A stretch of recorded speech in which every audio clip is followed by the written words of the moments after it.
Bonjour Cœur de Pirate, nous sommes ici à Tignes. Ça va être un premier concert dans les Alpes et à la neige. Qu'est-ce que ça vous fait ? Ça me fait vraiment plaisir. C'est la première fois que je suis dans les Alpes de toute façon. Donc j'ai hâte de voir ce que ça va donner. Je m'attendais à ce qu'il fasse plus froid et tout. Finalement, ça va. Ça m'est déjà arrivé une fois de jouer au pied de la montagne, mais c'était une toute petite colline parce que c'était au Canada. Comparé ici, c'est pas comparable. Et puis je suis très contente d'être ici. C'est une très belle programmation. Alors vous faites une tournée, vous enchaînez les dates en France et à l'étranger. Comment ça se passe ?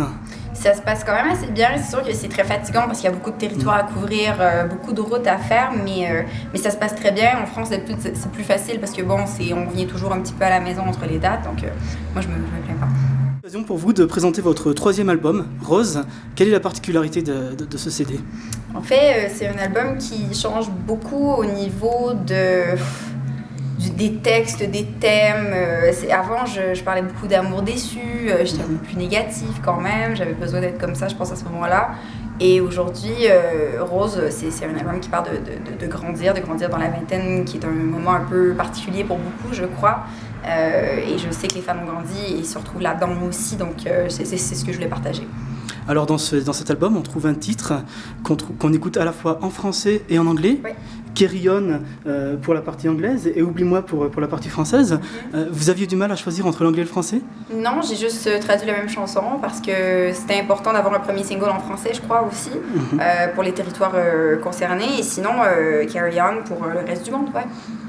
Et alors l'anglais, le français, justement, on retrouve une forte présence des deux langues dans cet album, plus que dans les albums précédents. C'était une volonté également de s'internationaliser un peu plus.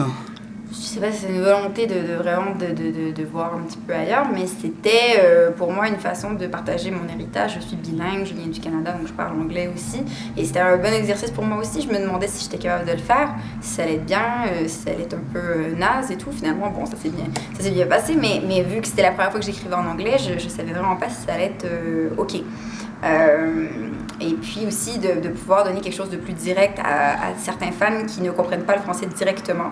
Donc en concert, qui venaient me voir, qui me disaient « Ah, on aime beaucoup ce que tu fais, mais il faut qu'on aille sur Google Translate pour comprendre ce que tu dis. » Donc pour moi, c'était important de faire ça pour eux.